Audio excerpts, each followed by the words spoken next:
and said, we're okay with this. We think the base is okay with this. Raj, whatever his name is.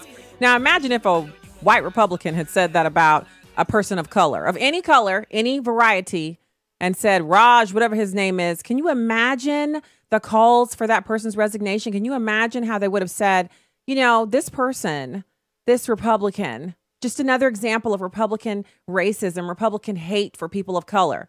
But, a Cuomo, well, they're political royalty in New York and they can do whatever they want, do whatever you want day. I forget what cartoon that was when the kids were little.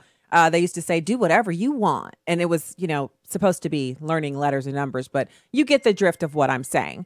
So what I'm looking for right now is obviously it's Wednesday, it's hump day. We're halfway through the week.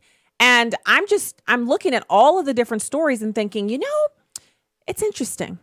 That's the word that pops into my mind whenever I'm listening to these news readers and these reporters and talking heads, pundits, opinion givers, because a lot of these people have veered off into the realm of opinion and they're no longer reporting the news. And that's the huge difference. That's what you're looking for. When it's an opinion show, the person speaks of their opinion. They may report some news, but it's opinion based. They're giving you their opinion. They're presenting the opinion of a political ideology. That's what I do here. And then there's the other opportunities that we can engage in, which are supposed to be hard news. That's where they send reporters out and they get information and then they bring it back to you. And you're supposed to make your own opinions up about it without their input. Now, CNN used to be one of those organizations, cable news network. It was international, based out of Atlanta, Georgia, and it used to provide amazing content. But now, well, you just heard him, Raj, whatever his name is. It's one thing to say, ooh, live radio, let me get that name for you. It's another thing to say, Raj, whatever his name is. He's got the name right in front of him, but he says whatever his name is because you're only special protected status as a minority if you're a Democrat. But if you're a Republican or if you're on the right or if you're working for a Republican administration and you're not in adversarial mode, then, not so much. You get to be Raj, whatever his name is. Remember, this is me calling out the double standard. We're all big boys and girls. We can handle it when someone throws the barbs. I just say, throw them equally on both sides. Don't come at one side like that, whatever his name is, while giving your own side the ultimate incomplete deference. But, what am I saying? We're talking about Chris Cuomo here. He's not nonpartisan. He's not unbiased. He's not neutral. He doesn't just report the news. So, what am I expecting? Welcome into the show, everybody. Stacy Washington, host of Stacy on the Right, also co-chair of Project 21, National Center's Black Leadership Network. And we're so glad to be with you today here at Urban Family Talk and American Family Radio, 866-963-2037. You can also find us online social media at Stacy on the Right, at Stacy on the Right on Twitter and Instagram. And so what do we have today for you on the program? Well, of course, we have two wonderful guests. First of all, we're going to get into this obsession that Democrats have with associating Black people with chains. So we recently heard this week, yet another legislator come out. Remember, Joe Biden said they're going to put y'all back in chains. He even took on an ethnic vernacular, if you will, to describe what Republicans would do to Black people should they win, back when he was campaigning for Barack Obama's second term.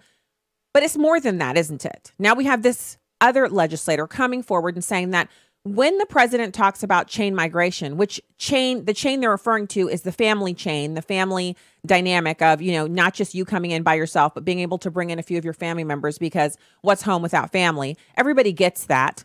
It's that we're bringing people in indiscriminately. Whole nother conversation. We've gone over it before. Check the podcast.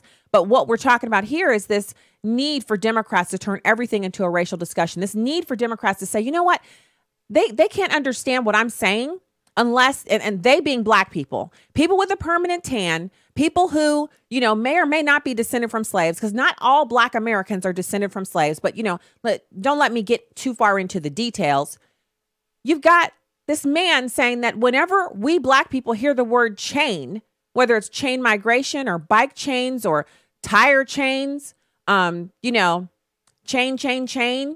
chain of whatever that was. There was a song with the word chain in it. Whenever we hear it, Black people instantly go into panic mode and think slavery. Now, I don't know what kind of Black people he knows. I don't know where he meets those Black people that he knows. But I have never once heard the word chain and instantly reverted into a mode where I was thinking about slavery. I just haven't. And I would dare say that other Black people, Democrats and Republicans alike, if they were really thinking about it, and if a Republican said that, it would be an uproar. How dare he act as if Black people, everything we do is coming from a place of being worried about slavery. When's the last time you thought about slavery? Just a second ago when I mentioned it. But before that, before I just mentioned this conversation, when's the last time you just thought about slavery? Well, probably when you were listening to a Democrat, because that's all they want you to think about. They want you to think slavery was yesterday, and that Black people were just recently. We still got the marks on our wrists and our ankles from the passage over the water. That is not the case. We are not a people to be pitied and to be looked upon as eternal victims. Yet that is what he just said. So here, I don't want to get all up in Dick Durbin's business without letting y'all hear him say it himself. Here he is, number 6. Chain migration is offensive to those whose ancestors came to the U.S. in chains. Conversation. When it came to the issue of, quote, chain migration, I said to the president, do you realize how painful that term is to so many people? African Americans believe that they migrated to America in chains. And when you speak about chain migration, it hurts them personally. And he said, oh, that's a good line. And then when I talked to him about the impact this has on family unification in a nation that values families with the flag as the most important symbols of our future, they scoffed at this notion. It was a heartbreaking moment. But I will tell you this, I'm not going to quit. I have a singular mission, and the mission is this: to give these dreamers and as many members of their families as possible a chance to be part of America's future in a legal status. I am convinced that there's a majority in both. Yeah, so we cut the audio off there because you didn't need to hear any more of what he had to say. It's basically, he went from the imagery of Blacks, sitting around their laptops and their 50-inch televisions with their, $40,000 cars outside in the suburbs, or Black people in their offices in suits and $200, brogues, the women in their Brooks Brothers suits with their good educations. These are Black people I'm talking about. These people exist. I know them. I see them all the time. Black stay-at-home moms in their Lululemon pants, the $220 pants and the $200 shirt and the $200 tennis shoes with the $400 stroller, and they're walking through the mall. These are Black stay-at-home moms, and they hear the word chains and they instantly revert back to, Kunta Kinte and just, shaking in our boots. All of a sudden, everything that we've earned in America, everything that has been given to us by the grace of God, every benefit of American citizenship and the beauty that is what we get to enjoy here as citizens, all of that is instantly erased. All you have to do is say the word chains, and we're back there in that moment, with our ancestors on the auction block in Charleston, South Carolina. We're on the plantation and we can hear the whip cracking. Just hear the word chains, and all of a sudden your $900 dishwasher and your $3,000 fridge and your suburban home, or maybe you're an urban dweller and you're living in a loft, all that just disappears. The air conditioning, the refrigeration, all of the modern conveniences, the cell phones, all the devices just poof, they're gone. And now you're back in that moment, and you're thinking about running away. You're thinking about getting on the Underground Railroad. You're thinking about what it'll be like to be able to get an education and learn how to read, because you won't have a master or an overseer telling you what you can and can't do. Thinking about having an intact family and marrying the person you want, and your kids and everybody staying together instead of being sold off bit by bit in slavery. That's where you go.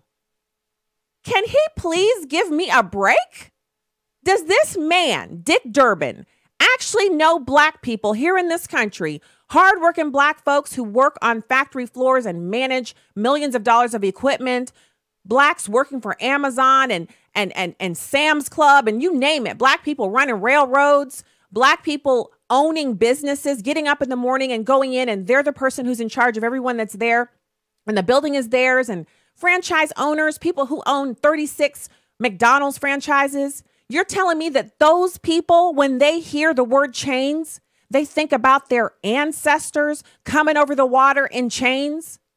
That's what Dick Durbin thinks passes for political discourse. And if you're looking at your screen right now, or if you're listening to this show and you think I sound insulted, you're right. There's no reason for blacks in America to have to submit to the constant reminders of the Democrats that at one point we were slaves. Here's a bit of historical information that Dick Durbin may not have ever come across in his educational career. So were the Irish. So were the Jewish people. So were so many. In fact, I dare say almost every people group has experienced slavery at some point in the history of this planet. Because slavery, the human condition, is something that has plagued almost every single ethnic background, every single one, including the white people. So if that's the case, does Dick Durbin think chains? I don't know what his ethnic background is, but does he, when he hears the word chains, does he think about, the slavery of his long aforementioned ancestors? Does that make him think about that? Maybe the problem is that that's the way he thinks, and he's projecting his poor mental processes onto the rest of us. But I don't do the man on the street, interviews. I know they're super popular with the late night hosts, but if you have a budget of, $80 billion a year or $80 million a year or something like that, and you have your own camera crews, you can go do man on the street interviews. But I'm willing to bet a good amount of money. I'm willing to bet anything, really, that if you ask 100 black people that you encounter and go all over your metro area, go to the suburbs, go downtown, go to the poorer areas of town, go to the richer areas of town. Make sure and get a cross section of American blacks, because we are represented in every single income group. We are represented in every single neighborhood. There are blacks all over the country. We're not corralled into one little tiny area. Black people are free to move about the United States as we see fit. I don't think there's one. There's no moment in this conversation where I can imagine one black person saying, you're right. When I hear someone talk about putting chains on their tires because we're having a record cold snap across the entire country, and they're putting their chains on their tires because they want to be able to drive through the snow. The first thing I think of is the chains that my ancestors were shackled with and brought into this country. I just can't imagine a black person in America saying that. And I don't care who said it. And I bet you anything, if you go to that man on the street type situation, black people that you encounter would probably say, who said that? That's just ridiculous. Yeah. Who would think that? Why would we think about chains? It's 2017. Now, are there historical ills that occurred? Yes. Was slavery an abomination? Yes. Did America pay for that with the Civil War and then the Civil Rights Movement? Yes. Have we, a ways to go in our interactions with each other as human beings? Yes. And notice I said interactions as human beings. It's racial, sure, but it's also socioeconomic. It's also, gossiping. It's also hating our neighbor. It's coveting what our neighbors have. It's all of the human interactions. And you know how we know it's all the human interactions? Because that's what the Bible says. God's word talks about the depravity of the human heart. It talks about how we are none of us is righteous. Our righteousness is as filthy rags. I don't care if you give every penny you own to the poor, you're still a sinner. You still need to be saved by God's grace. So the interactions and the sin that we're experiencing in those interactions is due to our human condition, and nothing can save that. Nothing can fix it but a savior. And that savior is Jesus Christ, obviously. But I'm going to go out in the garage. I'm going to get my chains. And when we come back from this break, I'm going to have them ever so daintily strewn about my new top. And you feel free to call in. We're going to have our guest also. 866-963-2037. Call in. If you're someone who thinks of slavery whenever you hear the word chains, I'd love to talk to you, because apparently Dick Durbin knows you're out there. And I want to encourage you to think about something else. I don't think I'm going to get calls on it, but we'll see. All right, we'll be back with more Stacy on the Right. Stay there.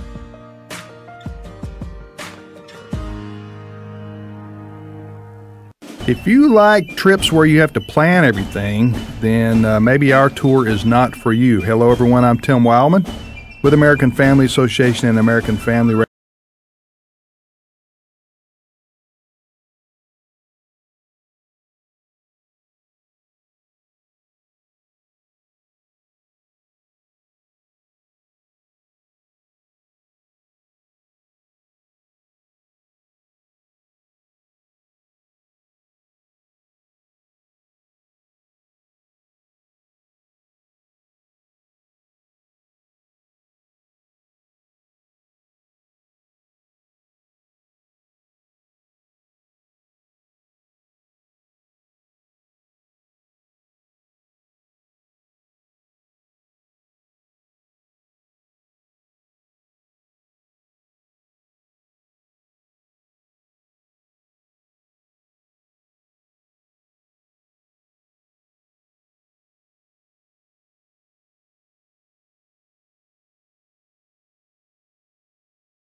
words.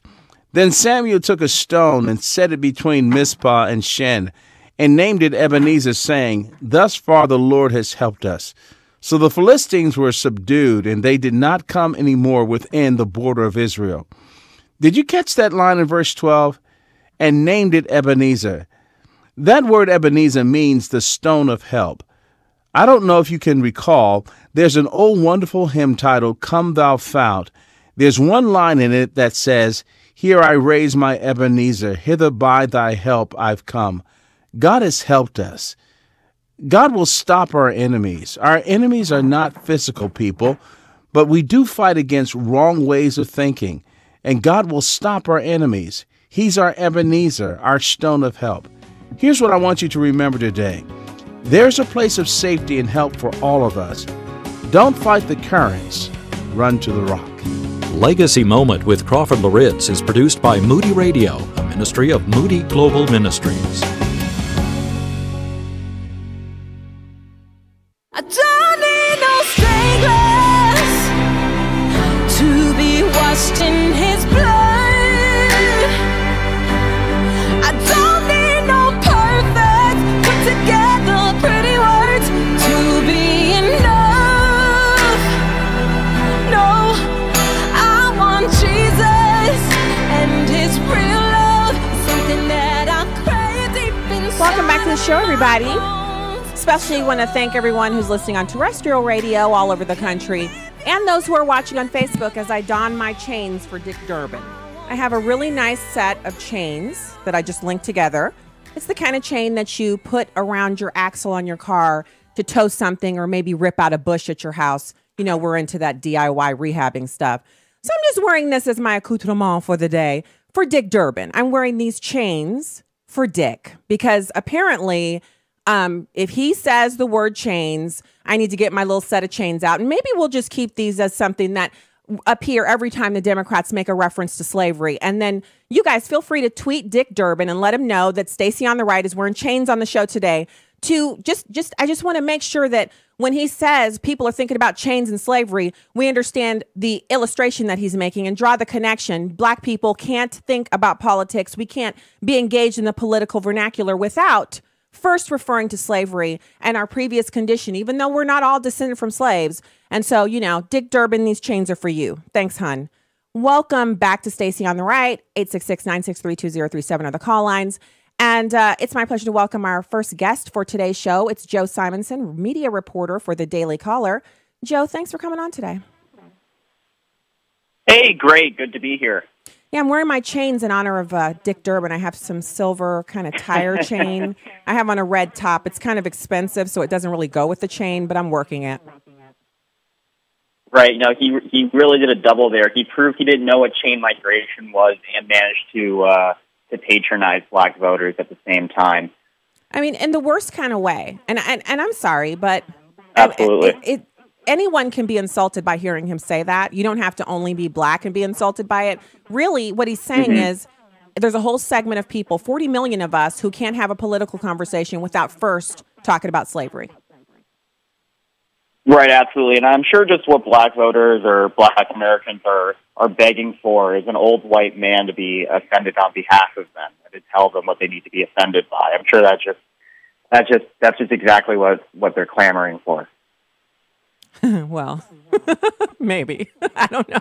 I'm being sarcastic. Yeah, I'm with you. I feel the sarcasm, and I'm just wishing someone would tell him, "Oh, wait, are you going to start talking about slavery again? Just skip that part. That's not working for us. So you're just making us look bad." So you actually have the interest groups on the gas tax and President Trump. What's going on with that? Yeah, sure. So obviously, an infrastructure bill has been something that something that's very important to the president. He campaigned on it. It's safe to say that no matter how you would like the problem be solved, that there's clearly an infrastructure problem in this country. And so the question is always when it comes down to these things is, how do you pay for it? You probably recall during the early Obama years, Congress passed the stimulus package, and we were told, well, this will be going towards infrastructure.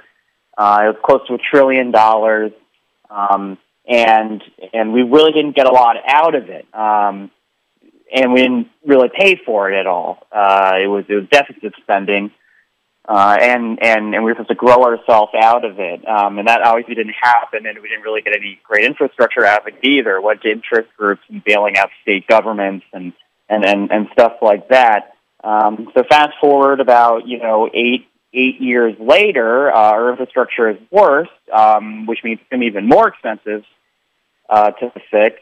And we have a president who explicitly campaigned on that. So the question is, well, how are we going to pay for that? And one of the ways that people are thinking, how do we pay for that, including the president reportedly, and the Chamber of Commerce, is by raising the gas tax. And the Chamber of Commerce is proposing, and they'll have a proposal out this week, that they would like to increase the federal gas tax to 25 cents. I believe it's around 18 cents. It's a federal gas tax. There's still a state gas tax on top of that. And the gas tax hasn't been raised since about 1993.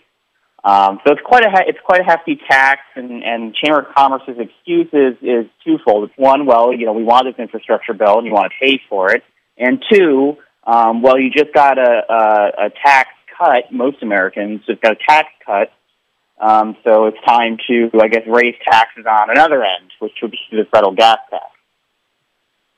Wow. So how do we stop them from actually pressuring the president into doing that? Because we get the lower lower taxes on the income side, and they want to offset it with the gas tax, which if you look at how much it is, it's atrocious. You think that you're paying for gas, but you have a huge segment of that money that you're paying per gallon. In some states, it's like 30 or 40 cents. In other states, it's much less. Oh, yeah, absolutely. Cents. Yeah, so it's a lot. If you add that up over the course of the year, 33 cents a gallon in the higher gas tax states, that can amount to hundreds, if not a few $1,000s, depending on your driving habits and what kind of car you drive, your gas consumption, et cetera. Right. No, absolutely. Well, it's gonna be tricky. I think the president is reportedly open to raising the gas tax. He even said he reports saying that he'd be going up to 50 cents a gallon. I don't think that's going to happen. I think the president really does want an infrastructure bill. And one of the ways to avoid this is that if you look at how much money that the Chamber of Commerce program to raise the gas tax is expected to raise, it should raise about $350 billion over 10 years through this gas tax hike. The White House's infrastructure plan, in terms of how much they want the federal government to spend, is only $200 billion. So it doesn't seem necessary to, if we are going to have a gas tax or a gas tax hike, I don't think it's necessarily going to happen with a Republican Congress for an election year. But if that was going to happen, I don't think it would be as high as what the Chamber of Commerce wants, because we only need to raise $200 billion if we're thinking of how we're going to pay for this infrastructure bill. So it wouldn't be as dramatic. But yeah, I think a lot of conservatives have for years pushed back against this idea of a federal gas tax, just the idea itself. And I think Congress will definitely get a lot of pressure from voters. So I'm not that concerned about it passing, but it's definitely something to pay attention to. Well, and it's also par for the course for those who feel like the government can never have enough revenue to do the things that it needs to do. Right. Aren't they already collecting taxes from different revenue streams to fund roads and bridges? I mean, it's not like we're not already paying a tax to cover those things, right? Well, yeah. I mean, that's what parts of the gas tax is already for, and obviously there's that a lot of the money from the gas tax goes to federal highway systems, and yeah, I mean, tax revenue does go theoretically to our federal infrastructure. Again, the problem is that what proponents of the gas tax hike would say is that, well, it hasn't been raised since 1993, and, when you adjust for inflation and the fact that just, we haven't had a major infrastructure program in a long time,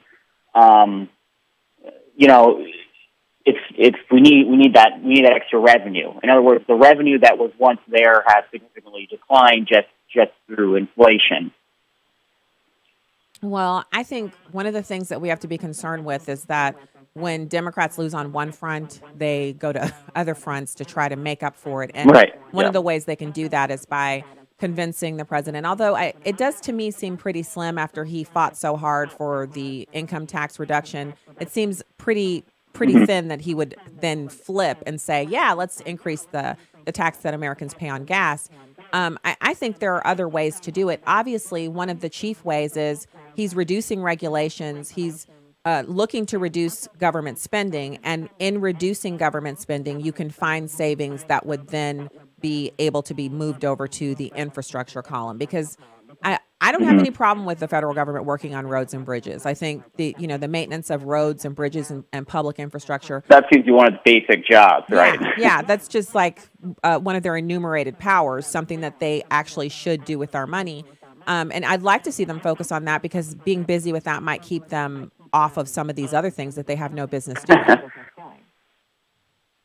Yeah, no, one of the things that kind of peeves me about a proposed gas hike is that, when we're talking about raising the gas tax, that is a tax that disproportionately targets middle class and lower middle class individuals and families. In the same, 30 cents a gallon is not that much money to a wealthier person or higher income person, but that can make a real difference to families and people like that. And on the other hand, I'm totally in favor of the tax cuts. I think they were a smart thing to do philosophically and economically.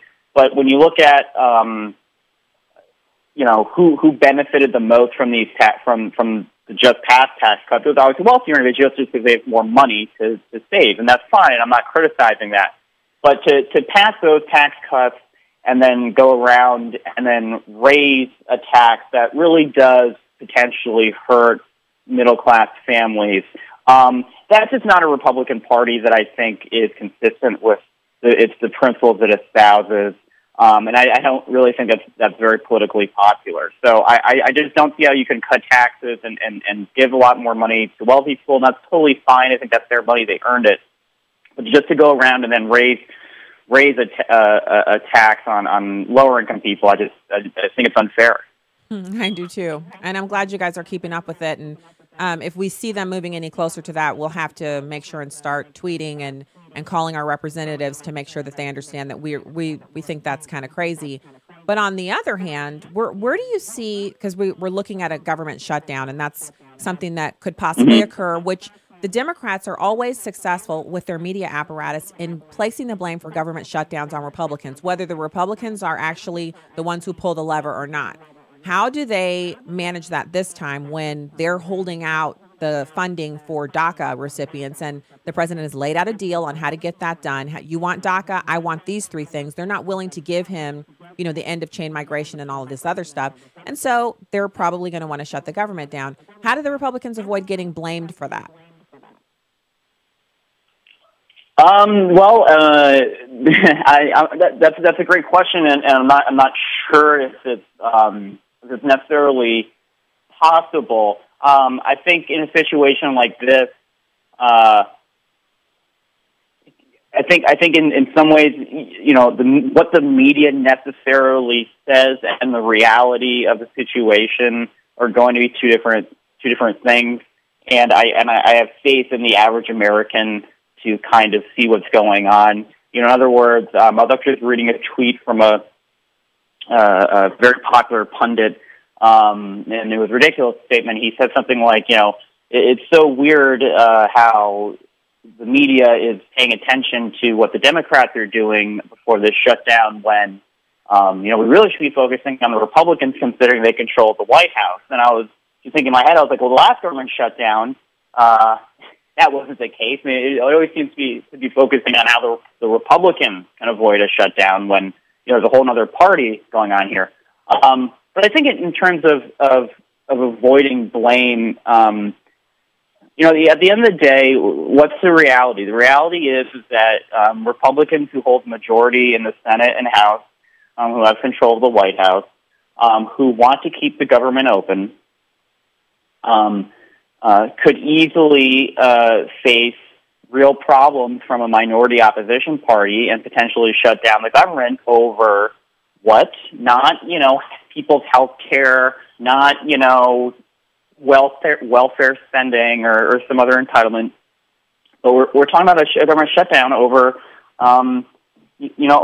people who aren't even legal Americans. And I think the average American citizen, when they look at this, no matter what the media says, no matter what kind of, stories or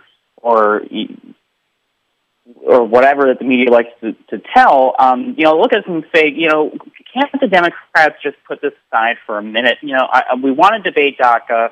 We want to maybe, give these people legal status, and Americans are compassionate, all that. But when it comes down to keeping the government open, even if the media has no problem blaming Republicans, I actually think that won't have much of an impact.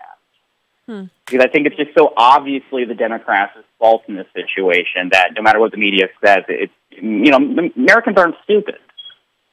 I agree, but I do think a lot of Americans, if they get their news from mainstream outlets, it's really difficult to kind of decipher what of this conversation I'm hearing right here is real. And I'm just hoping that they can't pull it off again. They've pulled it off so many times. I mean, Joe, they've pulled it off a lot of times where they've successfully made the Republicans. I mean, listen, I cover the media for a living. I criticize media for a living. I have no faith. Let me make it clear that the media will be fair on this, and it disturbs me and it bothers me greatly. On media's coverage on virtually every topic. But I think maybe I'm just being too hopeful, and no, we like the hope. We like it. Yeah. Yeah. So we're up against the break. I think in this one situation that it's such an absurd scenario where the Democrats are talking about not funding the military. Yeah. Not funding the military. We're talking about. I'm hoping you're right. Your words, your lips to God's ears. Thank you for coming on today, Joe Simonson of the Daily Caller, and we'll be back with more right after this.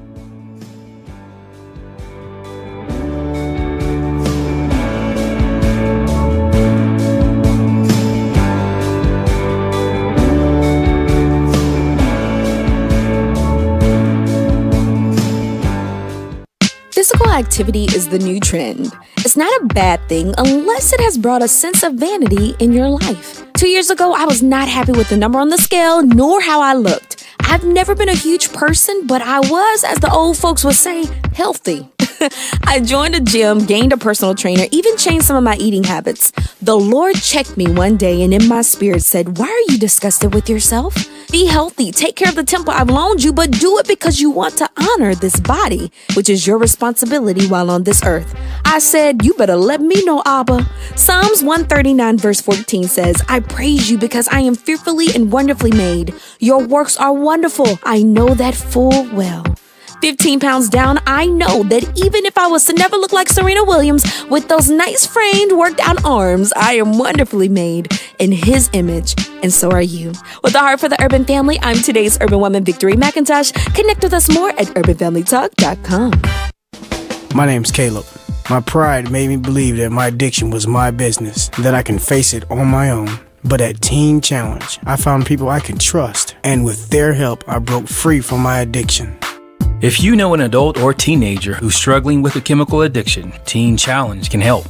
Call us today at 417-581-2181 or reach us online at teenchallengeusa.com. This is Urban Family Talk. Victory McIntosh. Early will I seek thee, O Lord. Man, it's something about when you start your morning off right with Abba Father. I'm telling you, will the enemy come? Of course, he's going to do his job. But it should motivate you even more. Man, I got to stay connected to the vine of Jesus. How do you do that? By getting into the Word of God. You got to do it. Tune in to Word on the Street with Victory McIntosh, Saturdays at 9 a.m. and 9 p.m. Central on Urban Family Talk. Here's what you missed on Airing the Addisons. I remember talking to a Muslim friend of mine many, many years ago in college, and he was from Lebanon. But I remember being surprised as he was talking about the Christian that lived next door to his family. The Christian. Now, you have to reverse your brain here. You have to reverse your brain, because he said, yeah, there's a Christian woman that lives next door to us, and she's very nice, And he said, but she probably won't be Christian long because our family's working on her. Isn't that interesting? Like, isn't that something? And I remember being like, but she has the truth. You know what I'm saying? Like, she has the truth. But there was this thing of like, yeah, we're just like, we're just living nicely next to her. And it was sort of like how Christians do. We're just being an example, and we believe we're going to win her, he said. Airing the Addisons, 6 to 9 Central on Urban Family Talk. We kind of take it too lightly. Yeah. When we talk about people's eternities. Sometimes I wonder if you're really listening, or if all of my words are just leaving my mouth floating up in the air. And we're back with Democratic Senator Joe Manchin, who joins us from Charleston, West Virginia. Welcome, Senator. Where do you think things are on this negotiation over DACA and the Dreamers? I'm encouraged. I mean, first of all, we have a bipartisan recommendation, a bipartisan legislation that's been worked out after they sat down last week with the president, and it seems to do everything that was asked of them. I would be very, very encouraged that hopefully all my colleagues are going to look at this in a very positive way. And if the president said what he said, as far as you give me something in a bipartisan way, something you work out and I'll sign it. We hope to get that done and move on, but this is all the hyper that's going on around it is unbelievable to me. Well, when you say it's unbelievable, what's unbelievable? Well, first of all, someone saying that Senator Durbin or Senator Graham is going to make something up that the President of the United States has said, and thinking that they would do that in order to gin up people on one way or another, that's wrong. Senator Durbin and Senator Graham, I don't believe that any senator would walk in and make something up so atrocious as that and say this is what was said and when it wasn't said. So we've got to move on. I mean, if it was said in whatever content it was said, it was hurtful, it's harmful, shouldn't have been. But let's move on. Don't let it stop the whole procedure. Welcome back to Stacy on the Ride here on Urban Family Talk and American Family Radio. Call lines are open at 866-963-2037. I know we had a caller during the guest. I'm not sure if that person is still with us, and we can go to the phones and take that call. Yep. Okay, perfect. Let's talk to Tom from Massachusetts. Thanks for calling in to Stacy on the Right. Hi, Stacy. I'm watching you on the internet. By the way, you're really a very attractive woman, by the way. Oh, thank you very much. But I'm hoping people notice the chains. Okay. Okay. So anyway, yeah, I saw the chain. But yeah, I'm an interesting person with regards to, one, my first wife, whom I met in 1983, was a legal immigrant from Haiti. And just on a side note, the term that she used to describe that country, she grew up in a town called Hench, which is in the middle of it. But she said when she went to Port-au-Prince, she used the same term that MSNBC is claiming that Donald Trump said. And her father said exactly the same thing. Wow. So with regards to that. But really what I wanted to talk about is this dreamer issue. And media keeps throwing at us this tear-jerking story of this Mexican national that was brought in at age 9 in 1998. And in 2005, at age 26, he finally tries to apply for legal status in this country.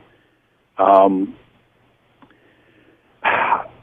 would like to know if, while he was here at age 18, did he file for selective service? Because it's my understanding that all males in this country, whether immigrant, non-immigrant, or United States citizen, have to file for selective service. Am I right on that? I believe what happens is So the way that they know that you need to file for selective service is when you get a Social Security number. So you're supposed to have a Social Security number issued to you at birth. I think the law is within a certain number of months after the birth of the child, they have to have a Social Security number. Then all of the males who have Social Security numbers, those numbers are checked on a yearly basis for the 18th birthday. And by the 18th birthday, they have to have registered for selective service.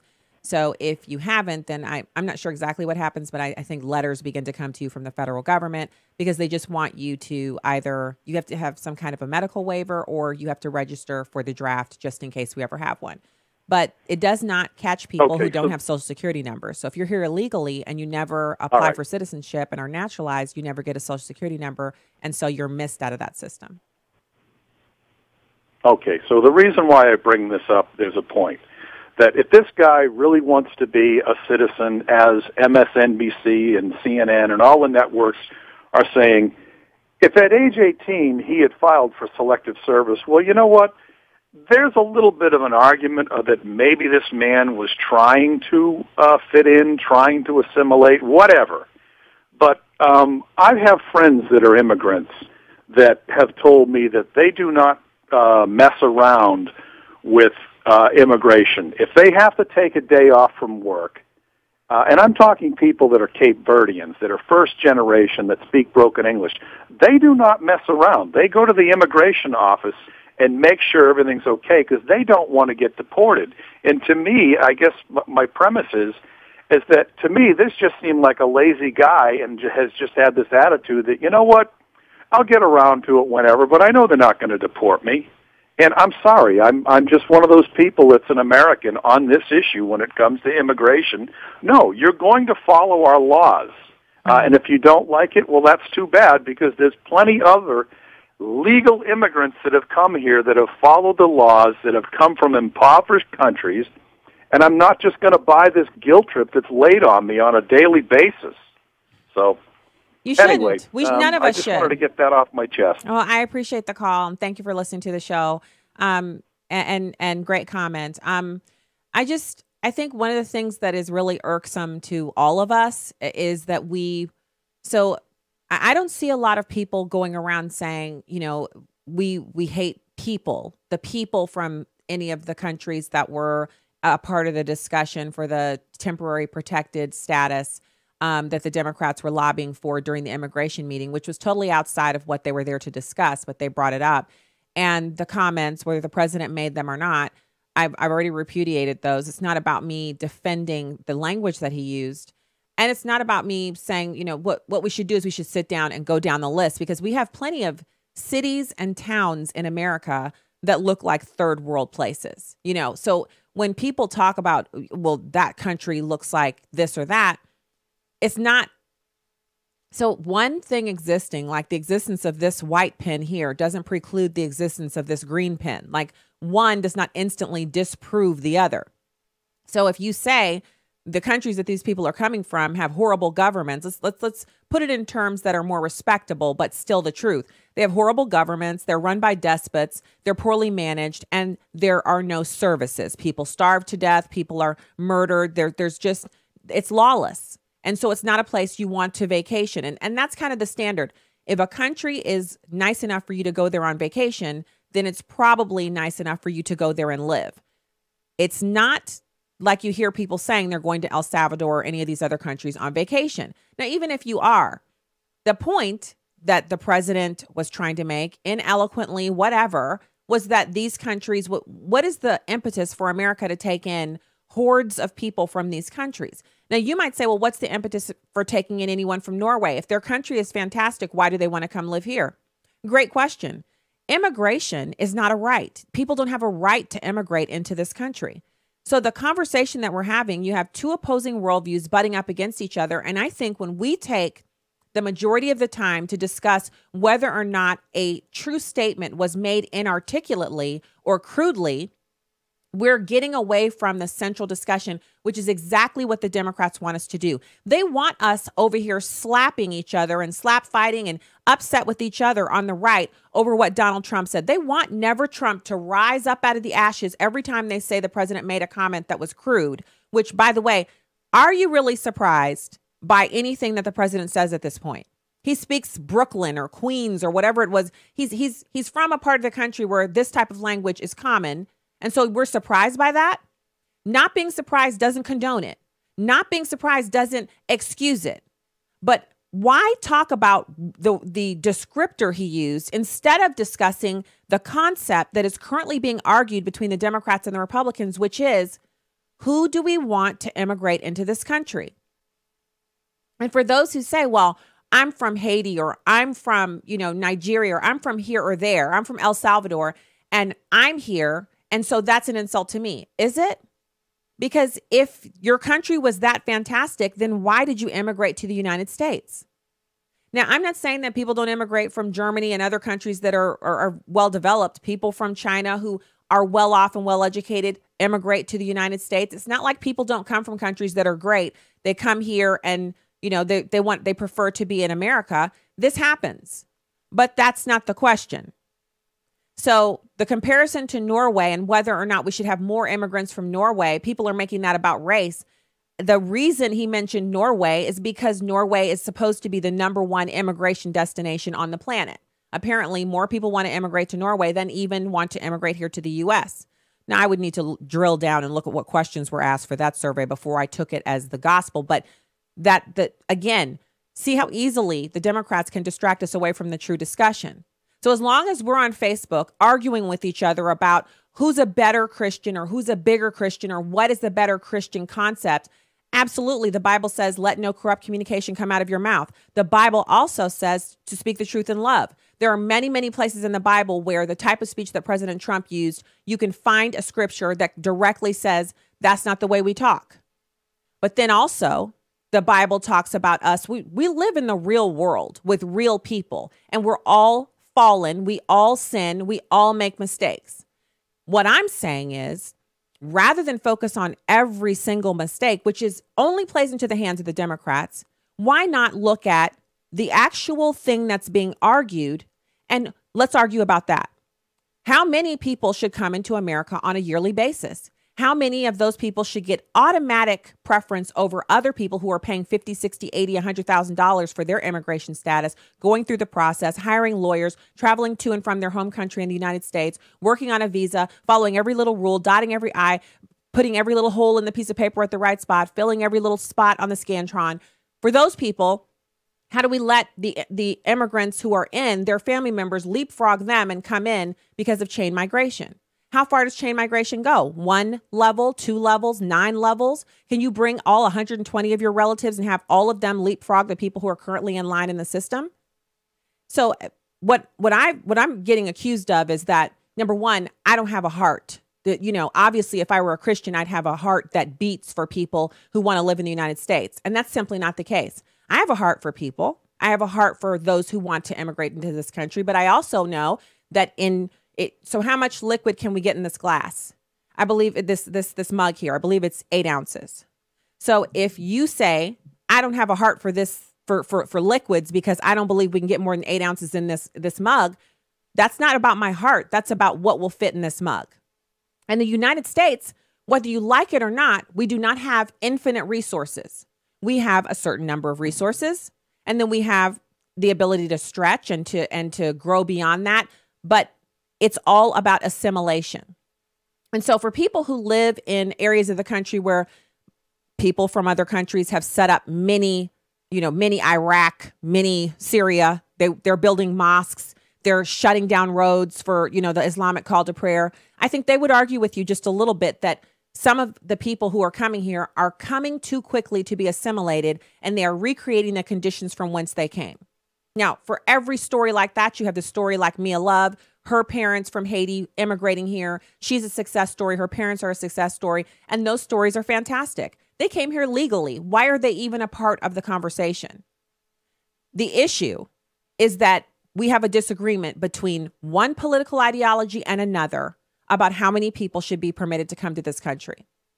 And so if it's not okay for me to say, well, because I've also been confronted by someone who, you said if you're fine with abortion, then that's not a Christian, and you're finding it hard to believe that Democrats can be Christians and still advocate for abortion. I'm talking about those activists. I'm talking about those hardcore activists who are actually advocating for abortion. They want more abortion funding. They want abortion on demand. They're okay with the Planned Parenthood selling of the human body parts. They're okay with all of that. I don't believe those things, those beliefs can exist with true Christianity in one's heart. That's my belief. What are you going to do? We don't yet live in the gulag of Soviet Russia or any of those other things back when the Marxists were in charge, where simply holding an opinion can mean I need to be flogged or, locked away. So I'm going to hold that opinion. And in the same fashion, I'm going to hold this opinion about it's really immaterial to me. And that's my opinion. It's immaterial to me what the president said as far as his private discussion in the room with those Democrats as they were negotiating. It's immaterial to me what term he used to describe what he was trying to convey. What is important to me is that we as Americans come to a place where we, it's never going to be that everyone's happy. So someone's going to have to give, someone's going to have to give. We're going to have some negotiation. And then we're going to come to a place where we've had this argument for long enough. We've talked about immigration long enough. Now it's time to vote. And then we're going to move on. The same thing we've done with so many other issues.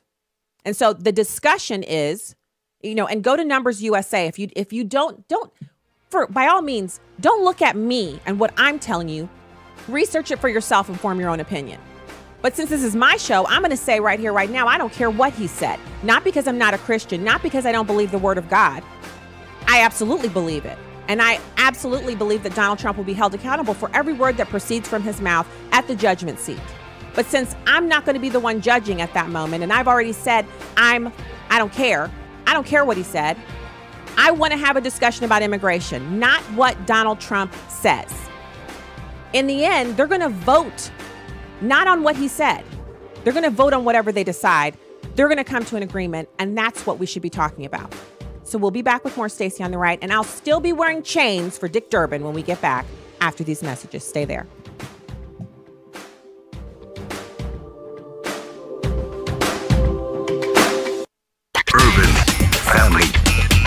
Urban Family Talk.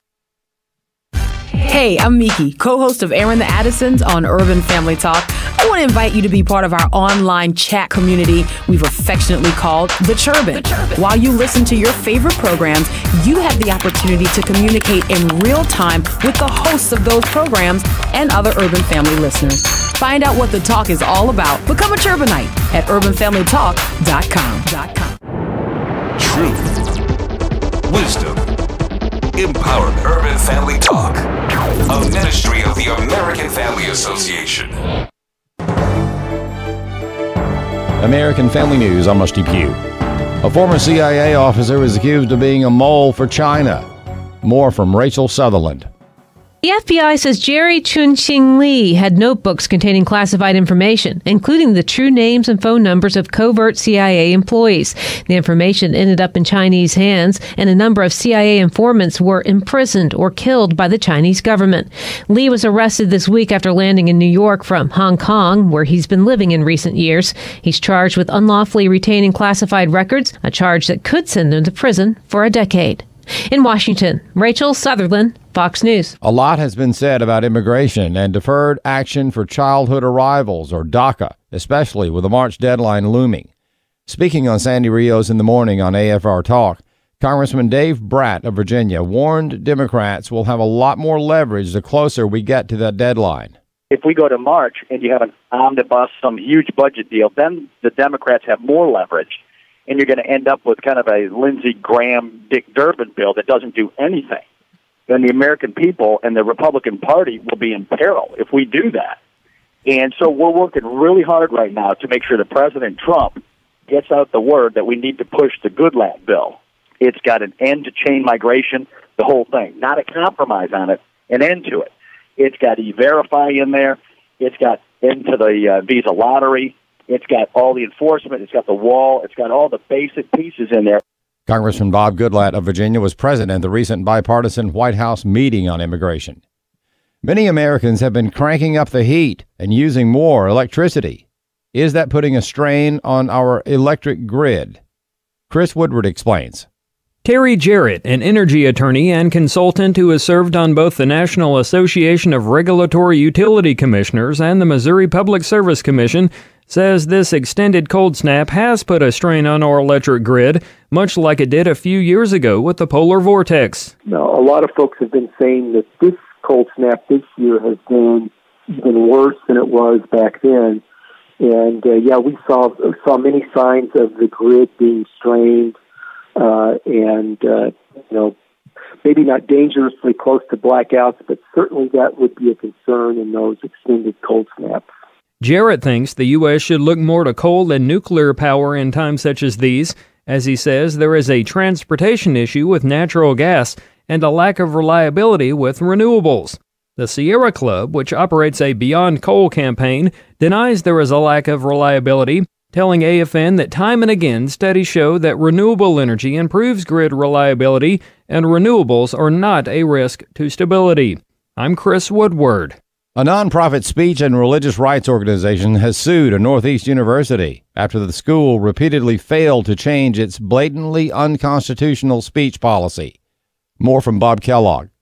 The University of Massachusetts Amherst's current policy only allows students free speech between noon until 1 p.m. in a small space near the student union. Casey Maddox of Alliance Defending Freedom says they filed a lawsuit after the school has repeatedly refused to change its unconstitutional policy.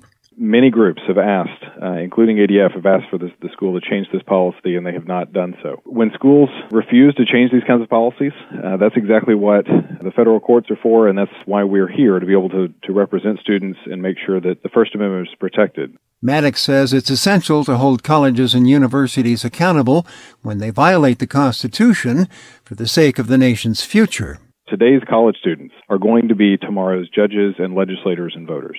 And it's critically important that the students understand that the First Amendment protects them and that the government needs to be following the First Amendment, not violating the rights of its students. Alliance Defending Freedom filed a lawsuit on behalf of Nicholas Consolini, a UMass student and a member of Young Americans for Liberty. I'm Bob Kellogg. American Family News is online at onenewsnow.com. Follow us on Facebook and Twitter and download the One News Now mobile app. I'm Rusty Pugh.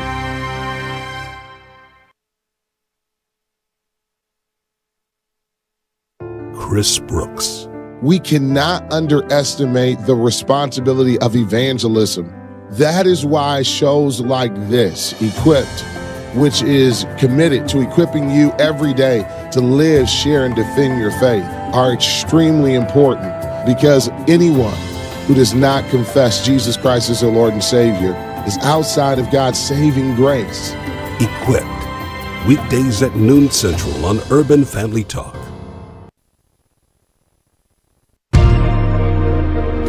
Welcome to Stacy on the Right with your host, Stacy Washington.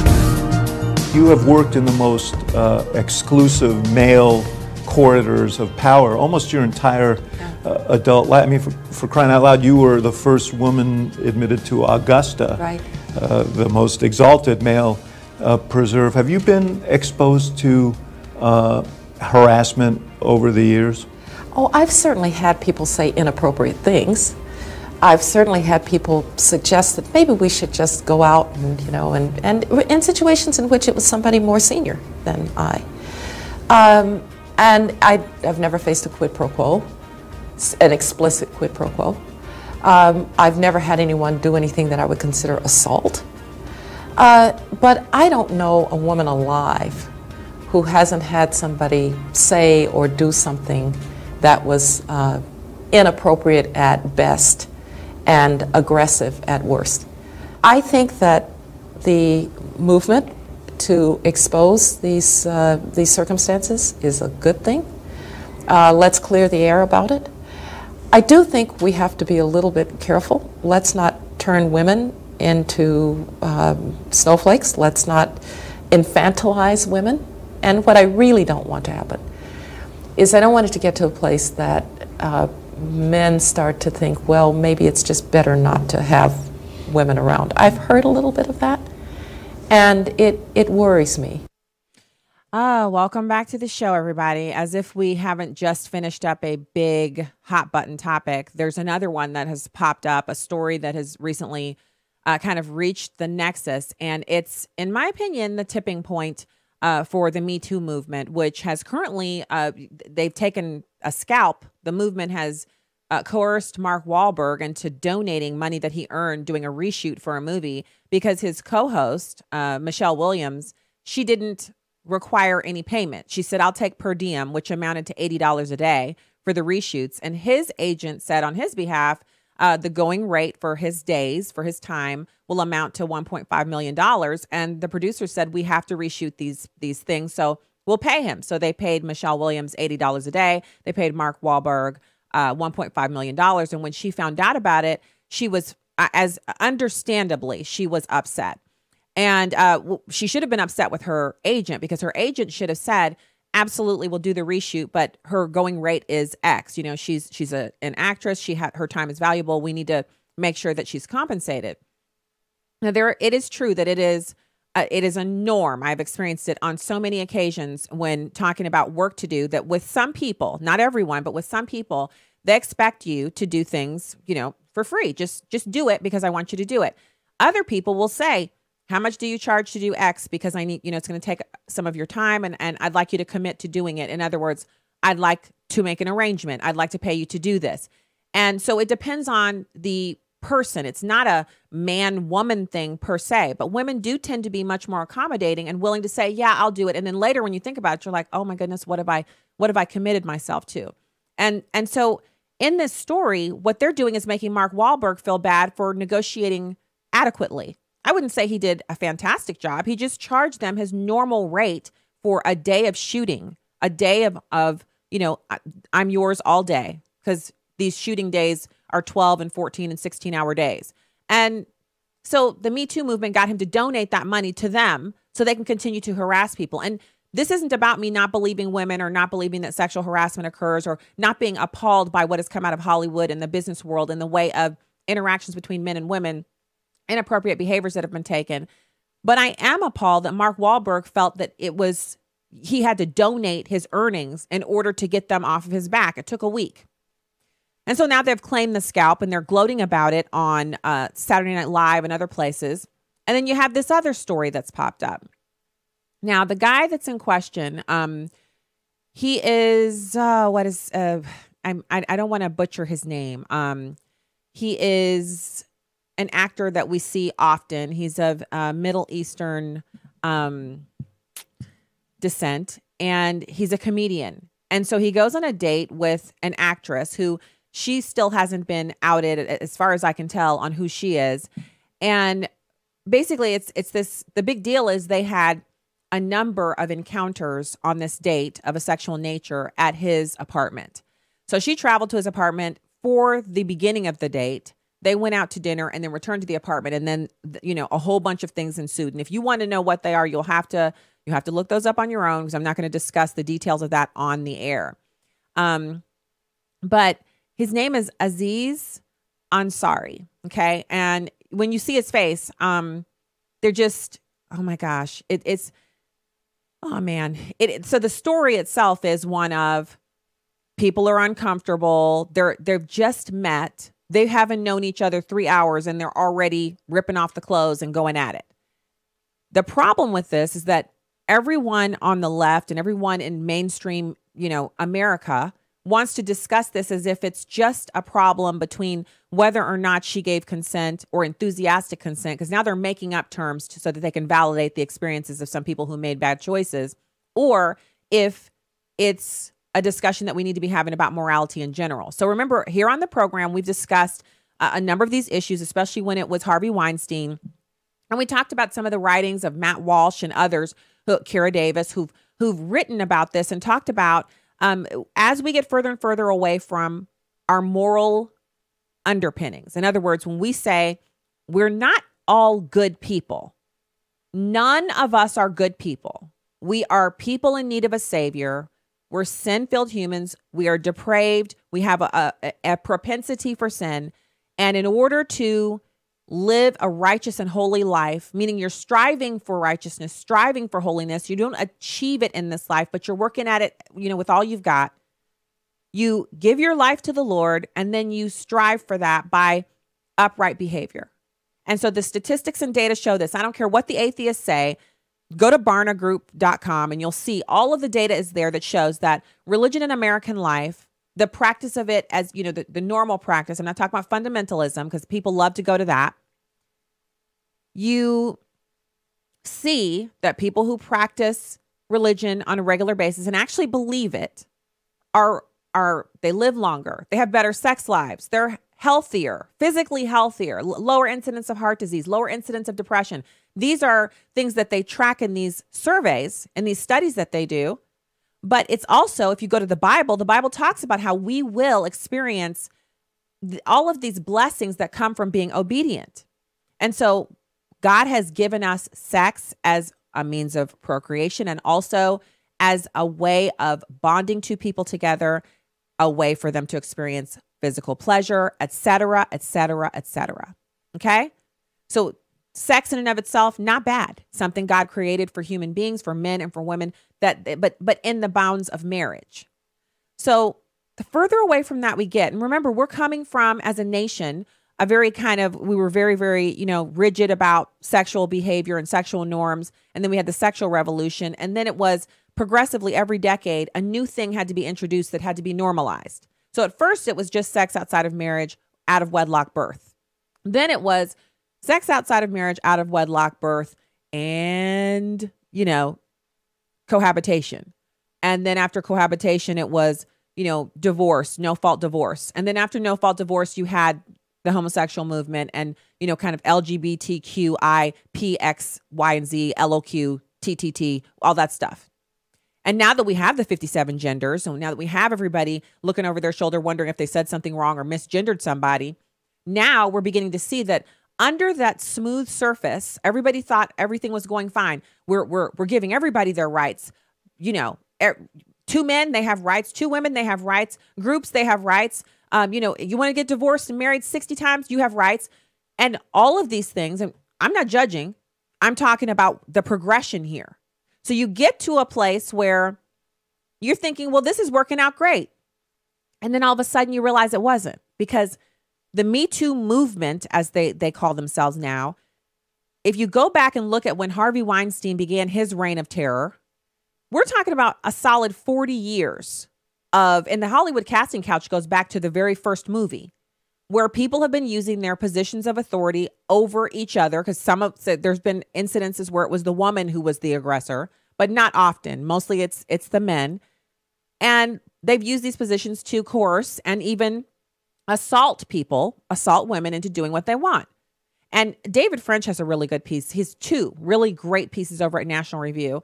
And I disagree with him on President Trump, but on moral issues, I tend to read his work with real interest, because he expounds on it without sounding like he's hammering you over the head like you're a horrible person. And as we get further into this and find out how deep and wide and the breadth of the depravity of the individuals who've been involved in these behaviors, and it's not all men and it's not all women. This isn't about tarring and feathering every person of the male variety or the female variety. It's just to show you that, so you may not need the kinds of strict adherence to certain norms in order to behave well. But clearly some people do. If that wasn't the case, then why did all of these things happen? So when we call our sin freedom, we call it, we're free to do whatever we want. But in reality, we're just free to reap what we've sown when we say that it's okay to just go around having sex with as many people as you want because you're just an animal and animals have sex, so just go do whatever you're going to do. That's not the case. We're not just animals. We're made in the image of God, and we are going to be held accountable for our behaviors. So we can repent. We can turn away from our sin. But what about those who come after us? So the next thing that has to happen in order for the progression of the progressive, anything goes, stop judging me, stop telling me what to do, stop forcing your morality on me, stop talking about the Bible. The next progression from where we are now is that someone's going to have to say, you know what? I just want people to stop complaining about this, or I just want all men to never be in authority. There's some really weird things that are being proposed by quiet voices. They're like, the thing is, all men are just rapists. There are a couple of women who've written articles like that. I'm afraid of my son. He's 5 now, but when he grows up, he's obviously going to be a rapist. This is the kind of crazy thought processes that comes from us refusing to acknowledge that there is a right way to go about this. So the general overall kind of thing that happened with this guy is he goes on a date with a 23-year-old woman. She calls herself Grace in the article, which right off the bat, this is problematic because you're supposed to be able to face your accuser. She then says they had this date, and she writes out about, lengthy, detailed account of it back in September of 2017, during which 34-year-old Aziz Ansari, engaged in activities with her that made her uncomfortable. But instead of her saying no or shutting the date down or leaving, because he didn't force her to do anything, she engaged. And then afterwards, after thinking about it, she regretted it and decided to place all of the onus on him.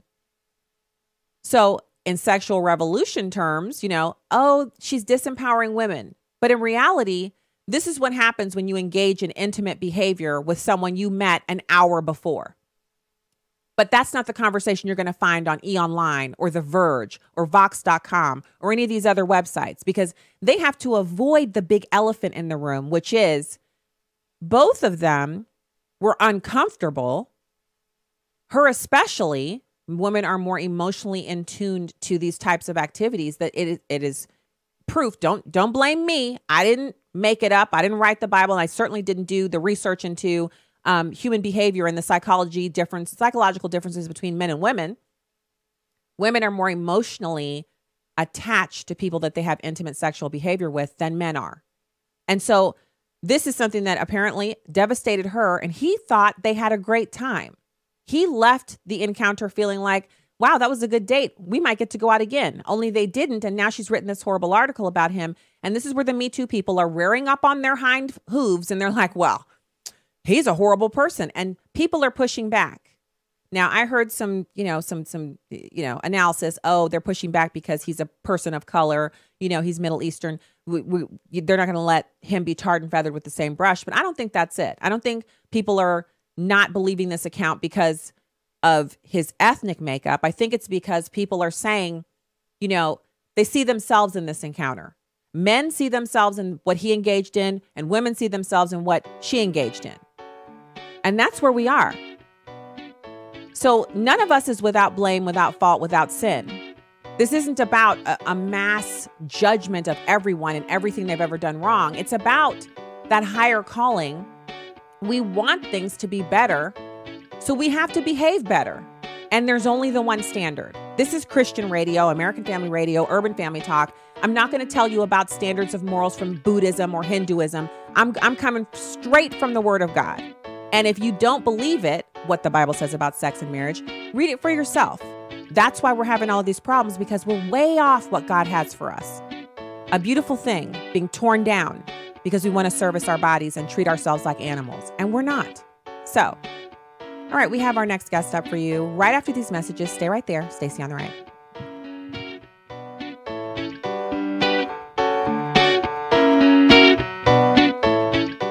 Here's some great news. If you missed the deadline to sign up for health insurance, or more importantly, if you signed up for a plan that you're just not happy with, you still have a choice. It's called Medi-Share. Medi-Share is a Christian healthcare sharing program that's been around for 25 years, and they have hundreds of thousands of members all across the country. And get this, over the years, Medi-Share members have shared more than $1 billion of each other's medical bills. Best of all, you could save a lot of money with Medi-Share. The typical savings for a family is about $500 a month. Your savings could be more or less, but think about what you could do with that extra money. Think you're stuck with a high-cost health plan that doesn't have a lot to offer? Well, think again. You can join Medi-Share anytime, so call them today and check it out. Here's the number to find out more, and there's no pressure. They're super easy to talk to. 855-PSALM-23. That's 855-PSALM-23. 855-PSALM-23. This is Viewpoints with Kirby Anderson. A new study by 3 political scientists concluded that concerns about the impact of fake news are overblown. You may have heard that fake news elected Donald Trump. Supposedly, Trump voters were duped into believing false information and cast their vote on inaccurate facts. The recent study by professors at Princeton, Dartmouth, and the University of Exeter debunks that theory. The researchers collected tracking data from more than 2,000 Americans and analyzed their news consumption. They sorted fake news sites from hard news sites and concluded that roughly 1 in 4 American adults visited a fake news site around the time of the election. But before you jump to any conclusions, consider that these sites only accounted for about 2% of all the news they consumed. It is true that Trump supporters were more likely to visit fake news sites. That makes sense since candidate Donald Trump challenged much of the mainstream media and might even have been a reason these voters decided to look at other sites. But the study also found that fake news consumption seems to be a complement to, rather than a substitute for, hard news. They concluded that because visits to fake news sites were the highest among people who consumed the most hard news. In other words, they were reading widely and checking lots of sources. That is something I encourage my radio audience to do all the time. I might mention that this study even highlights the challenge of trying to define fake news. Some hard news sites do indeed ignore relevant facts and amplify others to fit the bias of the reporter or editor. President Trump may call some of these stories in the mainstream media fake news. They may not actually be fake news, but they are certainly inaccurate news if they ignore some facts and promote others. I'm Kirby Anderson, and that's my point of view.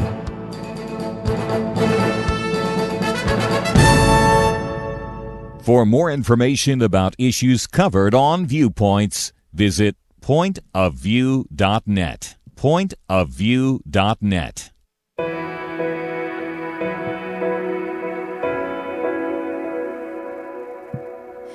I face a giant. Some Democrats would like to use this to kind of push Republicans, make them answer for it, be particularly, use it as a way to gain more leverage over getting what they want for policy reasons. Obviously, also they want to use it to politically hurt the president and his party. John, listen, that's wrong too. If my fellow colleagues and Democrats in the caucus want to do something about that's wrong. That doesn't fix anything. We have a shutdown looming. We have to make sure this government runs and operates in a functional way. It takes all of us working as Americans. I take an oath to represent everybody in West Virginia. I don't take an oath to represent people on the Democrat side who support me or people on the Republican side who might be opposed to me or whatever. I'm representing all of them. And we have got to move this country forward. We're the hope of the world. You know, when you look, and I heard my friend Lindsey Graham saying, America, we're not just a country of race, we're a country of ideas, of hopes and dreams all over the world. Why can't we espouse and do that and make that dream come true? People have to have that opportunity. We need more border security, John. In 2013, 68 senators, John, Democrats and Republicans voted for a mammoth overhaul of the immigration. John, we had $42 billion that was going to be spent for border security. That did include more wall. It included technology, more border agents. It did everything to secure our border down. And the people coming here, we should know they're coming for the right reason. But they also should be coming for the dream of America. We can't shut that down, nor should we. But we should be much more selective, careful, and use every ounce of technology to prevent people coming for the wrong reason.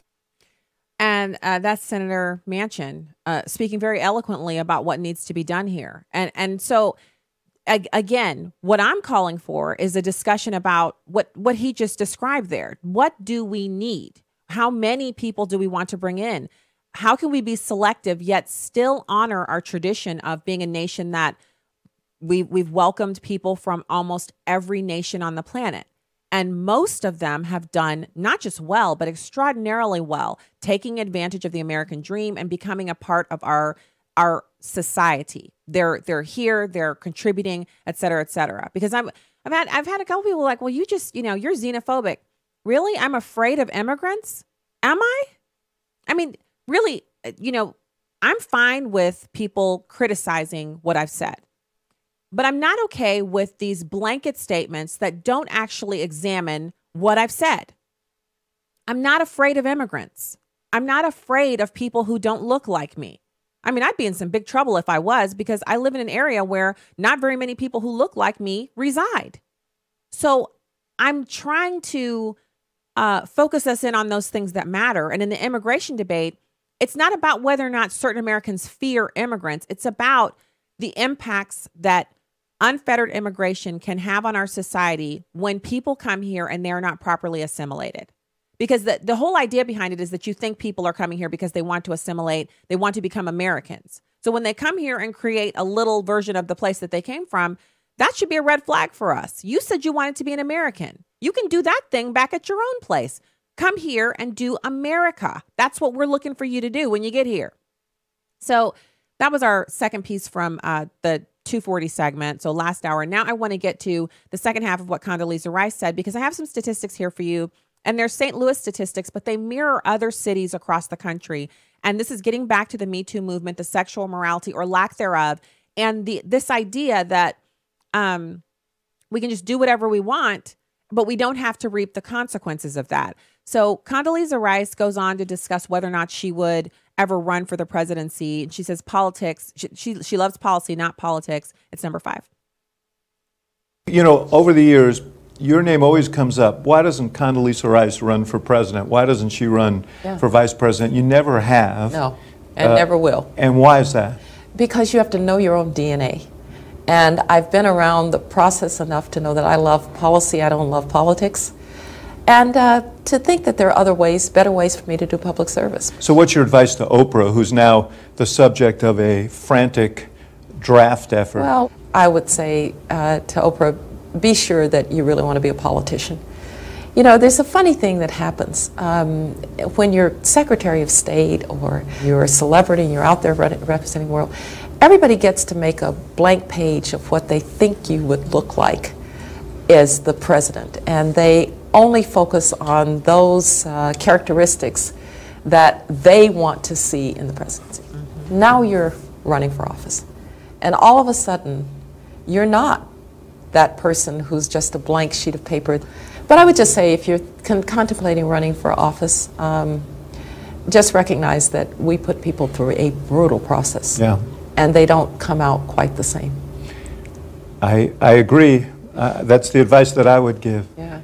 Yeah, it's outstanding advice. And I would even go so far as to say, and I think I did talk about this a little bit when this whole Oprah Winfrey furor started. You know, she loves adoration. She loves people to love her. I mean, all of us love to be loved, but I'm saying in the things that she did during her television career when she was on NBC, it was constantly giving free gifts and products and, you know, creating partnerships and promotions. And really, she covered difficult topics, but she covered them from the perspective of someone who was exposing wrongdoing and, you know, crying out for justice and for things to be made right for people. And so that made her very popular. And Condoleezza Rice hits on this fantastic point there when she says, you're a blank sheet of paper. So Democrats are thinking the Oprah Winfrey from when you get a car, then that's the Oprah that we want. But when she starts running for political office, she won't be giving away cars. She'll be making statements on one side or the other.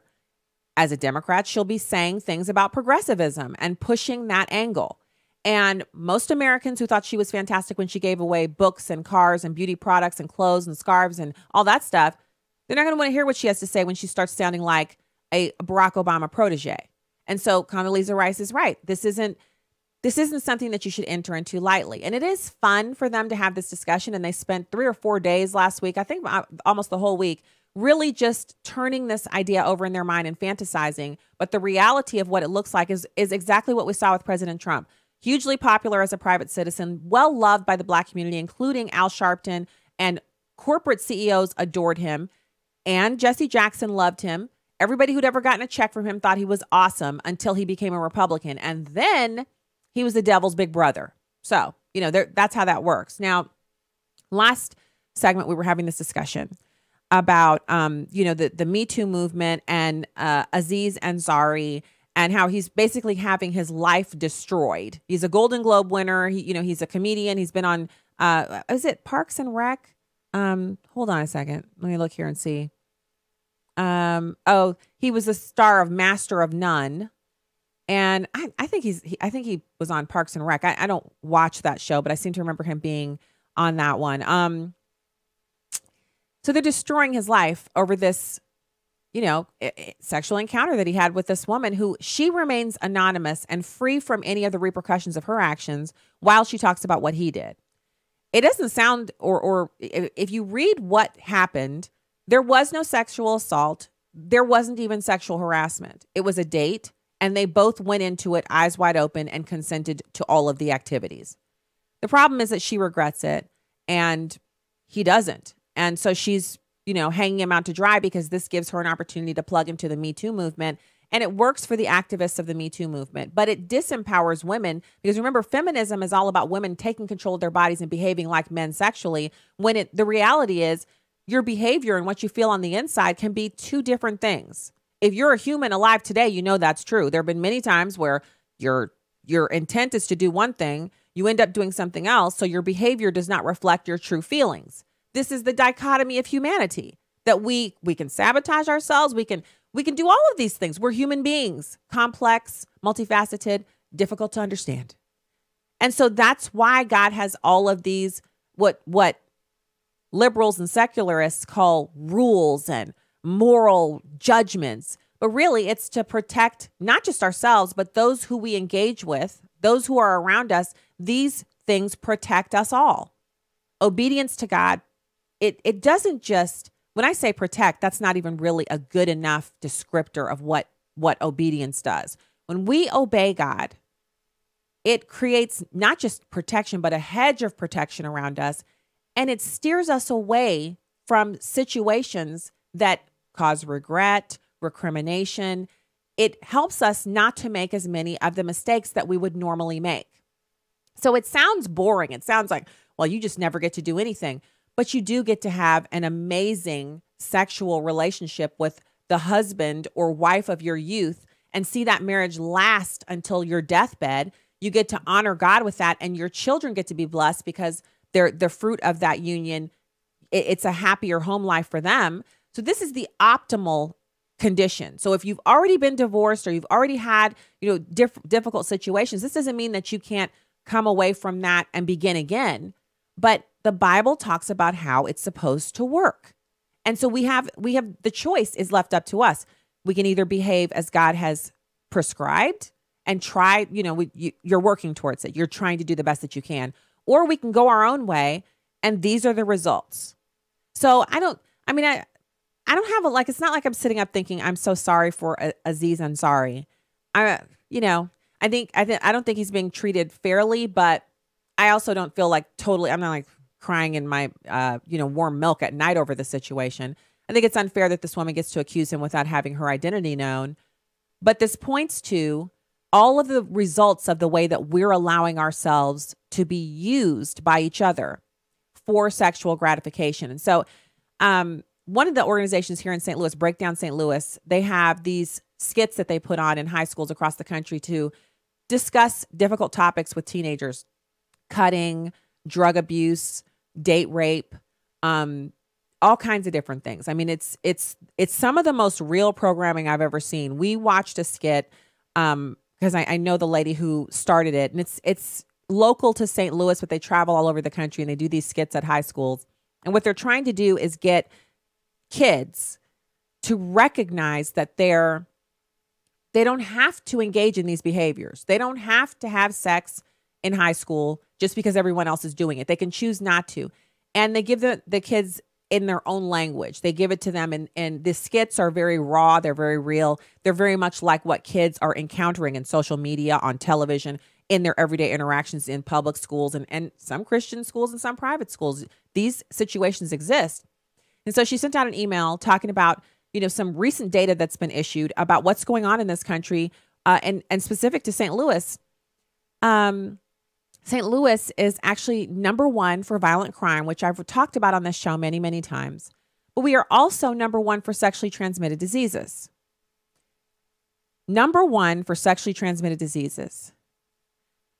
So we are, again, the highest for rates of sexually transmitted diseases, which is an unenviable distinction that St. Louis City has held for more than a decade. Now, part of the calculation goes by your population density. And I believe that what they do is they take the 66 square miles, which encompasses 307,000 people, I think. And so because of that, the numbers they're outsized. But it still doesn't change the fact that one diagnosis of gonorrhea for every 133 people and one diagnosis or thereabouts of chlamydia for every 72 people are tops in the nation. Now, the city of St. Louis at 300,000 is compared with other metro areas that are the city and the county. So we have over 2 million, or I'm sorry, nearly 2 million people in the metro area of St. Louis. So instead of taking those numbers and applying them to the 2 million, they're applied to the 300,000, which puts us in that designation. If we were to join the city and county together, we would probably fall to number, 20 in the nation or something like that. But let's just talk about nationwide. So let's not make this about St. Louis. This is a national radio show. It's all over the country. I got my friends over in Great Britain listening and tuning into the show. Welcome to anyone. I don't care where you are in the world. Thank you so much for tuning in. Nationwide, we're talking about more than 2 million cases of chlamydia, gonorrhea, and syphilis reported in 2016. 2 million cases in the United States. This is according to the Centers for Disease Control and Prevention, which compiled the statistics. More than 3/4 of the new cases were chlamydia. Now, all 3 of these can be cured. So these aren't problems that you're never, you're dead. This isn't it. But if left untreated, they can cause health problems, including infertility, stillbirths, and an increased risk for HIV transmission. The impact of STDs is growing for women, infants, and gay and bisexual men, according to the CDC. So again, with freedoms and making choices that go against what God has prescribed for us, you then open yourself up to these types of statistics being on the rise instead of being on the decline. So the only proven method for not getting pregnant is abstinence from sex. There are plenty of contraceptives that work, but the only 100% effective way is to abstain from sex altogether until you're married. And then for sexually transmitted diseases, there's so many different ways that you can protect yourself from those. But we were actually listening to a pediatrician that I know personally. So this is a godly, God-fearing woman. And she was talking about how easy it is to transmit HPV between people. She said, and I'm not trying to gross y'all out, but this is the kind of discussion that we're going to have if we want to make changes to these numbers. You have to know these things. That simply saying, well, I'm not going to have sex with someone doesn't prevent you from picking up the HPV virus. If someone has touched their private parts using the restroom and they don't wash their hands, they leave that virus on everything they touch once they're on their way out of the bathroom stall. And then if you don't wash your hands before you use the restroom, you've touched the door handle, the water thing, anything in the bathroom. If you then touch your private area, you can transmit it that way. So this is a problem for those of us who are adhering to what God has called us to do, and it's a problem for people who aren't. It's a problem that impacts us all. So, we can't be Puritans, but we can certainly read what God wants us to do and then try like the Dickens to do it. We'll be right back.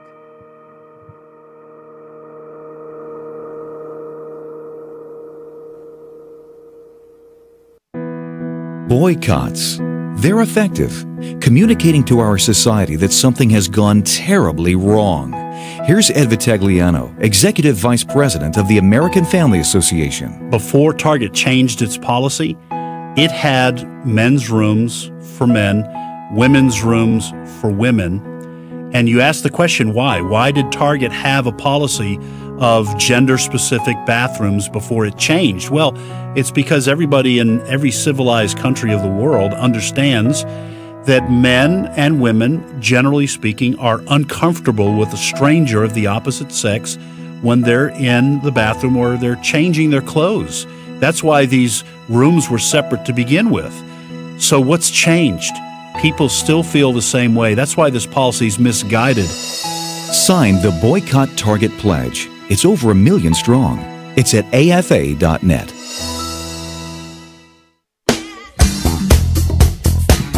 Coming next week on The Dwelling Place. Pastor Al Pittman continues to walk us through the Bible, line by line and verse by verse, to let God show us just how timeless His truth is. That's next week on The Dwelling Place.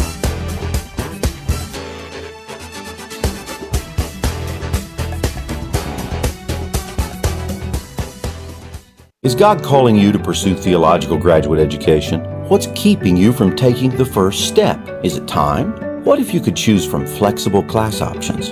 Is it money? What if competitively priced seminary offered academic scholarships? Do you think you're alone? What if your classmates were just like you, balancing careers and families with seminary? Hello, I'm Dr. John Nyhoff, president of Wesley Biblical Seminary in Jackson, Mississippi. Take the first step. Visit wbs.edu. This week during our family worship time together, when we turned to the scripture, I was sharing with my family, and we were discussing the scripture that says, do not be conformed to this world, but be ye transformed. And I was explaining the whole caterpillar to cocoon to butterfly process. My son said, he's 6 years old, Daddy, I get it. We're like the caterpillars. God provides the cocoon, and God's desire all along is, even though we're in caterpillar form, is for us to become butterflies. And then look what he said. But you know when we get into trouble, Daddy? When we try to move from caterpillar to butterfly and we skip over God. And when you try to skip over God, you think you have your wings, but you fall flat. Tune in to the Hamilton Corner, weekdays at 5 p.m. Central on Urban Family Talk. And I had to tell you, I had to fight back tears in the moment because I'm saying, oh, Lord, he's getting this. If you've been walking the same old road for miles and miles, if you've been hearing the same old voice, tell the same old lies. Mark Stein is an author, a columnist, and, by the way, an immigrant. We'll let him decide whether his homeland was any sort of hole. He joins us tonight. So, Mark, I mean, maybe I'm, misreading this. And maybe there are things the president said that I didn't hear. I'm sure there were. But from what I could hear, he was saying, look, why would we give, apparently, preference to poor countries over rich ones? And that doesn't seem like a crazy thing to say. Well, I think he's actually saying, why should we give preference to dysfunctional societies over others? And I'll say it if Jose won't. Until 50 years ago, every nation on earth, every Western nation particularly, thought it had the right to discriminate when it came to immigration among those countries and those people who would find it easier to assimilate and contribute to the country they were moving to. And if Jose thinks you don't like black people or brown people, let's keep it all black. I think it's I don't think I agree with the president. I wish he'd formulated it more elegantly, but Haiti is a bleep hole, or whatever you want to call it. Barbados isn't. St. Kitts isn't. Grenada isn't. St. Lucia isn't. There are distinctions one can make even within quite small groups of countries. And as to Joan Walsh refusing to say whether she'd rather move to Haiti or Norway, let's not wait for Joan. Let's just look at the existing traffic. There are immigrants all over the world who move to Norway. Nobody voluntarily moves to Haiti. Why is that? Because it's a dysfunctional society, and so are many of the others from which America's present ludicrous immigration system takes newcomers from. Whoa. So that's Mark Stein, if you didn't recognize that British tone. And he's on with Tucker Carlson talking about the comments of the president. And I have a little bit of news here because Attorney General Sessions has announced a major change in how they're going to prosecute people who illegally re-enter the country. And I want to get to that. And I also want to just talk just a second about tomorrow's show. We're actually going to be discussing a black woman who's a liberal who voted for, Hillary Clinton. And she says she's done talking about white privilege.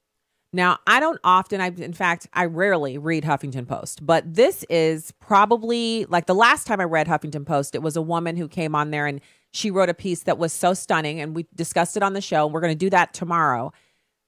I'm not sure how this could have been any more well written. It is an absolute beautiful work of art, the way she describes her politics and she describes the failings of the Democrats, which we have discussed on this program. We have talked about the way that the Democrats use blacks for votes, but they don't give them anything back. The transactional nature of the vote is just ignored.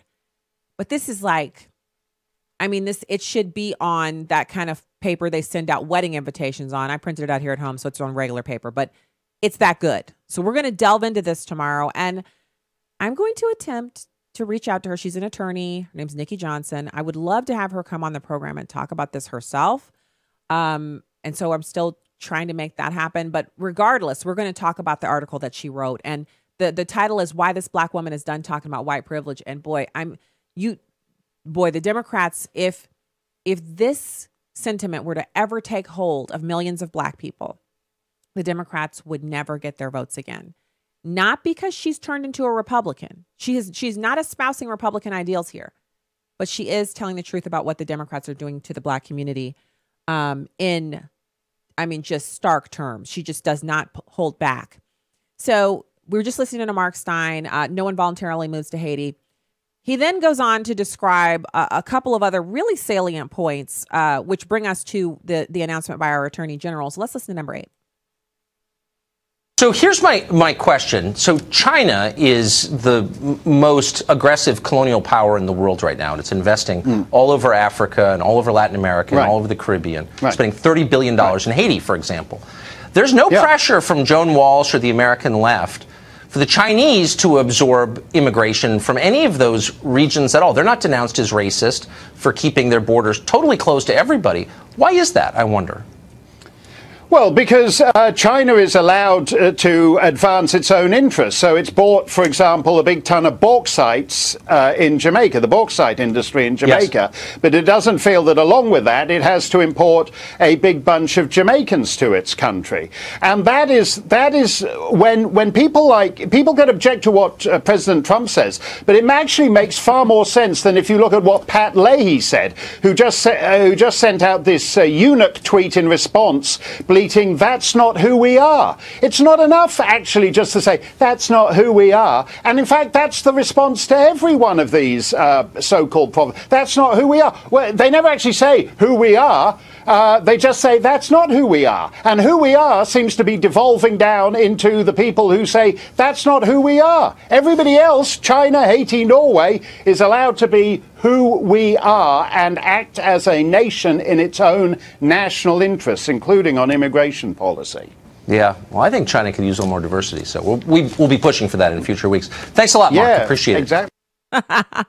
So, I mean, all of the sarcasm and witticisms aside, isn't that a great point? Why don't Democrats care if China, which is almost completely homogenous except for expat Americans and a few business folks from all over the world, they're almost 100% Chinese. And the parts that aren't, like where they have some Mongolians and they have some other, ethnic minorities, they keep them corralled in the far nether regions of the country, living in utter destitute poverty in these towns where no one visits, no one comes in, and they just all they have to do is abide by the child policy of not overpopulating, and they're just left alone. So why shouldn't China just be Haitians galore over there learning Chinese? Why don't they do that? And by the way, if you're wondering what bauxite is, because the first thing I thought was, well, bauxite, I can't remember what it is. I think I know what it is. What is it? Bauxite is aluminum ore. It's the main source of aluminum ore on the planet. So bauxite, when you find a large deposit of it, it's valuable. And that's why the Chinese are buying it for their own use and for reselling to places like the United States, because obviously we need bauxite. Where do you think aluminum foil comes from? and other things, obviously. So Mark Stein makes these amazing points. He's right. I mean, why don't we care that other nations import tons of people from it? It's only America. America's the only place where if you don't bring in 55,000 people from this nation and 75,000 from that nation, then it's a country of racists. Americans are so xenophobic. Really? Have you looked at what unfettered immigration is doing to Great Britain and other nations? Sweden? Come on. And then have you looked at what Switzerland just announced? Switzerland just announced that they have some refugees there. Not as many as some of their neighbors, but they definitely took some in. So some of the refugees have been there long enough, because you have to remember when we traveled to Switzerland a couple years ago, and I talked about on the show how we travel there. And when while we were there, I liked it so much. I was like, well, what if we wanted to live here? And my husband was like, you always say that when we go someplace you like. I'm like, yeah, we're overseas. Let's see if we could live in Switzerland. What would it take? Well, my kids could become citizens much more quickly because they give deference to youth. But if you're my age, me and my husband's age, we would have to live there for 12 years and the entire time be gainfully employed and paying for ourselves. And then after that, we could apply for citizenship, and we'd have to speak one of their 3 main languages, which is Swiss, German, and French. All of them speak English too, but you have to speak one of their main languages fluently and be able to pass a test. So now they've added something new. They've just passed a bill recently, these Swiss folk, saying that if you've been here in Switzerland, if you've been there and you want to become a citizen and you're a refugee and you received welfare, in other words, you were living there for free on the backs of their taxpayers, you have to first, before you can become a citizen, in addition to meeting all of their other requirements, and you have to have a job too, you also have to pay back every penny of what was spent on you in welfare before you can become a citizen. Whoa. They are not playing over there in Switzerland. They're like, you know what? Thanks for coming and thanks for working here and thanks for being here. But if you want to be Swiss and vote and do all the stuff that Swiss folk can do, if you want to have rights in this country, unfettered rights and access to everything that our great society has to offer for you, you need to pay us back because we've been supporting you lock, stock, and barrel for the whole time. All the Gruyere you could eat, all the chocolate you could get up into you, everything you need, we've been giving to you. And now you're going to have to pay it back if you want to be a citizen. Where are the liberals on that? Imagine if we said that here in this country. You can't be an American citizen until you've paid back all the welfare and free K through 12 education you've received. People would be dive bombing out of America so quick it wouldn't even be funny. So Attorney General Jeff Sessions has announced that illegal aliens who illegally re-enter the U.S. will be charged with a felony. So this is the part that most Americans don't understand. And I admit, when I was reading it, I was like, wait a second, did I not know this? And I'm sad to say I didn't. I thought that it was a felony to enter the country illegally after you'd been deported. Apparently it's not. So Attorney General Sessions was down at the U.S.-Mexico border in Nogales, Arizona. And Attorney General Jeff Sessions announced major changes to Justice Department protocols. And here's the quote from him. For those who continue to seek improper and illegal entry into this country, be forewarned, this is a new era. This is the Trump era. The lawlessness, the abdication of the duty to enforce our immigration laws, and the catch and release practices of old are over. So the details come from Katie Pavlich. She says, first of all, federal prosecutors are now required to consider for prosecution all of the following offenses.